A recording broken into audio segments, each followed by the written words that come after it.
नमस्कार। और मैं आज उपलब्ध हूँ सिमोहन सिंह का डेरा मजरे कोर्रा कनक विकास खंड असोथर तहसील व जनपद फतेहपुर। और आज यहाँ राष्ट्रवादी पार्टी के जिलाध्यक्ष जो यहाँ पे जन सुनवाई का कार्यक्रम बैनर तले जारी किया, जिसमें ग्रामों की समस्याएं और खड़ंजों की और आवास की समस्याएं, शौचालयों की समस्याएं लेकर यहाँ जन सुनवाई सभा बैठक हुई है। और इस बैठक में आइए इनसे जिलाध्यक्ष जी माननीय राम किशोर सिंह जी से बात करते हैं। बताइए। बहुत बहुत धन्यवाद हमारे मीडिया भाई। मैं आपका बहुत बहुत आभार प्रकट करता हूं जो आज इस राष्ट्रवादी पार्टी की जन सुनवाई पे आप उपस्थित हुए हैं। बहुत बहुत स्वागत आपका, धन्यवाद। मैं राम किशोर सिंह, राष्ट्रवादी पार्टी से जिला अध्यक्ष और मंडल प्रभारी प्रयागराज। मैं आज यहाँ शिवमोहन सिंह के डेरा मजरे कोर्रा कनक विकास खंड असोथर, थाना ललौली, तहसील व जनपद फतेहपुर के आज डेरा में उपस्थित हूँ। यहाँ पे जन सुनवाई लगाया जो आज मेरे सभी ग्रामवासियों के भाई बंधु जो माँ शक्तियां हैं उपस्थित हुई और अपनी अपनी समस्या मुझे दर्शा रही हैं। पहला तो मैंने खुद स्वयं जांच करते हुए ये देखा कि शिवमोहन सिंह के डेरा से बिहारी के डेरा तक जर्जर खड़ंजा 200 मीटर करीब जो है वो स्थिति है कि वहां पैदल आना जाना मुश्किल है। जो अब बाढ़ और बरसात के मौसम में वो स्थिति हो जाती है कि यहाँ लोग बाग जो है जान बचाना मुश्किल हो जाते, इतने जहरीले कीड़ा निकलते हैं।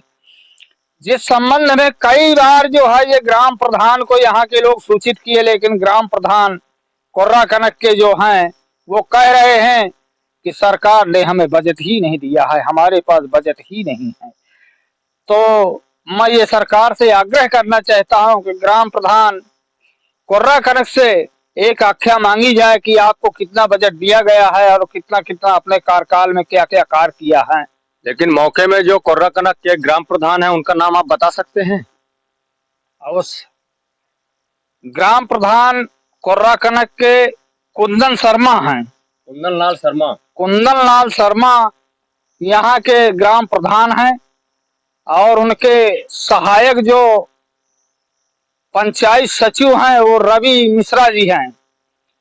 और ये दोनों मिलकर के धांधली बहुत आवासों में भी किए हैं, बहुत ही खरंजा या नालियों में भी ऐसे धांधली हुई है। मेरे पास पंचायत सचिव के खिलाफ तो 20 एप्लीकेशन आ चुकी हैं, लेकिन मैंने कई बार इसको उच्च अधिकारियों तक पहुंचाया भी हूं, किंतु वो कहता है हमारी पकड़ सचिवालय में है, कोई नहीं कुछ कर सकता है। कौन कहता है ये पंचायत सचिव कह देता है। रवि मिश्रा जी कहते हैं।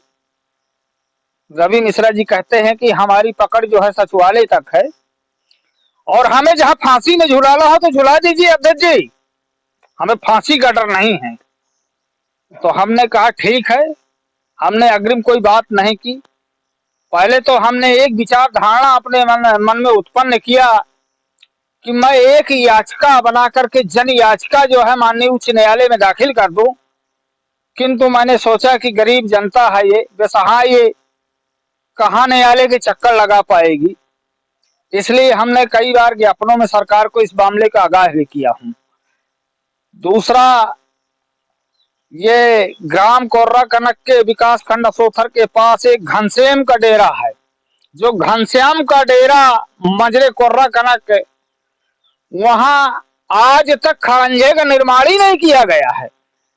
एक पंचवर्षीय बीत गई, पिछले पंचवर्षीय में जितने प्रधान रहे, लेकिन आज तक वहां एक इंच नहीं लगी है। जितनी समय वहां बारिश होती है यहाँ पे तो वो स्थिति आ जाती है ग्रामवासियों की कि ये मान लीजिए कम से कम 2-2 फुट गहरे गड्ढों से निकलना, पानी में हिल करके निकलना पड़ता है, कीचड़ों का सामना करते हैं वो लोग। शायद है वहां कोई जीव जंतु घुसा हो या कोई तरीके का जहरीला कीड़ा हो, अगर किसी भी ग्रामवासियों को डस ले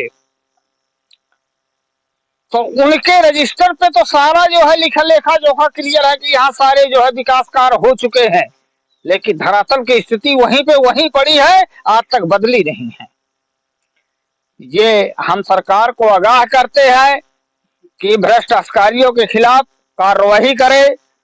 यदि अगर कार्रवाई नहीं करेगी तो भ्रष्ट अधिकारियों के द्वारा कहीं ना कहीं हमारी सरकार की छब धूमिल होगी, क्योंकि हम सरकार के सहयोगी दल हैं, हम सरकार के समर्थन दल हैं, हम सरकार के साथ कंधा में कंधा मिला के चलने का वादा किया है।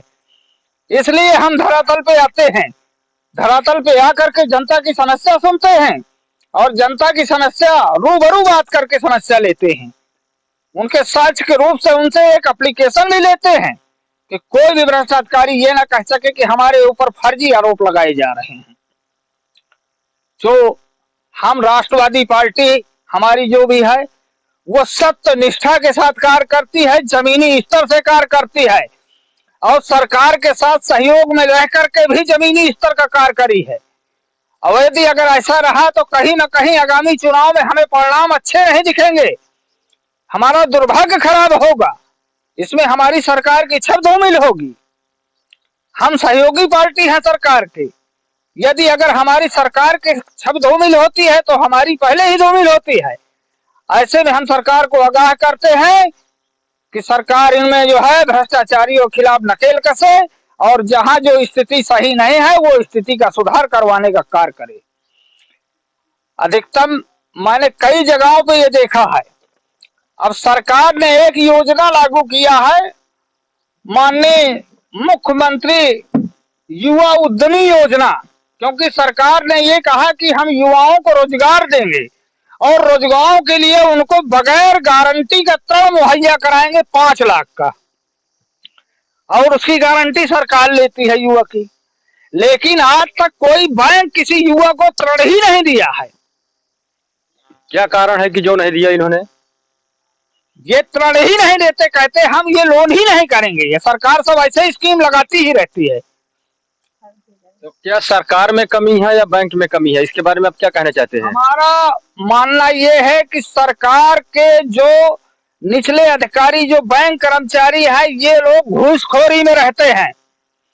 किसी किसी को ऋण मुहैया कराते हैं तो किसी से 20%, किसी से 30% के रूप से कमीशन लेने का कार्य करते हैं और इसमें सरकार का नाम बदनाम कर रहे हैं। आने वाला चुनाव करीबी आ गया है, इसलिए सरकार की छब धूमिल कर रहे हैं। इसमें कहीं ना कहीं विपक्षियों की राजनीतिक बातें हैं और ये राजनीतिक भाषा जो विपक्षियों द्वारा की जा रही है केवल सरकार को एक गुमराह करने का कि सरकार की छवि खराब हो जाए। जनता की नजर में जो सरकार की आज अच्छी छवि बनी हुई है वो पूर्ण रूप से धूमिल करने में लगे हैं। हम इस बात के लिए सरकार को फिर आगाह करते हैं कि इन उद्यमी, युवा उद्यमी योजना में कोई ना कोई ऐसा शासनादेश लागू किया जाए कि ताकि युवा अपना ऋण लेकर के रोजगार कर सके। यदि अगर जो है सरकार कोई शासनादेश नहीं लागू करती है, युवा को रोजगार हेतु ऋण नहीं मिलता है, तो ये अराजकता का माहौल फैलेगा। अगर अराजकता का माहौल फैलता है तो क्राइम होने की अधिकतम औसत बढ़ोतरी होगी। सरकार कहती है हम भ्रष्टाचार मुक्त कर दिया है, लेकिन सरकार तो कह रही है, लेकिन भ्रष्ट अधिकारी कहाँ मान रहे हैं। अब कहीं ना कहीं कोई अगर एक मौके पे पकड़े मिल गया सरकार को, तो सरकार पकड़ करके उसको सीधे सलाखों के पीछे पहुंचा देती है। लेकिन जहां 1 लाख भ्रष्टाचार है और वहां एक भ्रष्टाचारी को आप पकड़ेंगे तो वहां एक भ्रष्टाचारियों के पकड़े से 99 लोग जो है अभी बचे रहेंगे तो भ्रष्टाचार करते ही रहेंगे। इसलिए कोई ऐसा शासनादेश सरकार लागू करे, हम फिर भी सरकार को आगाह करेंगे क्योंकि हम सरकार के सहयोगी दल हैं, कि कहीं ना कहीं सरकार को एक शासनादेश लागू करना चाहिए और एक उच्च पदाधिकारी को जो है कोई नियुक्ति देनी चाहिए जांच के लिए, और उसकी उच्च पदाधिकारी जो कहीं अदर डिस्ट्रिक्ट का हो या अदर प्रांत का अधिकारी हो, या कोई रिटायरमेंट जज लगाए या कोई रिटायरमेंट जो है IPS IAS अधिकारी लगाए, जो वो स्वच्छता और सही से जांच कर सके। नहीं तो सरकार इसमें क्या करे कि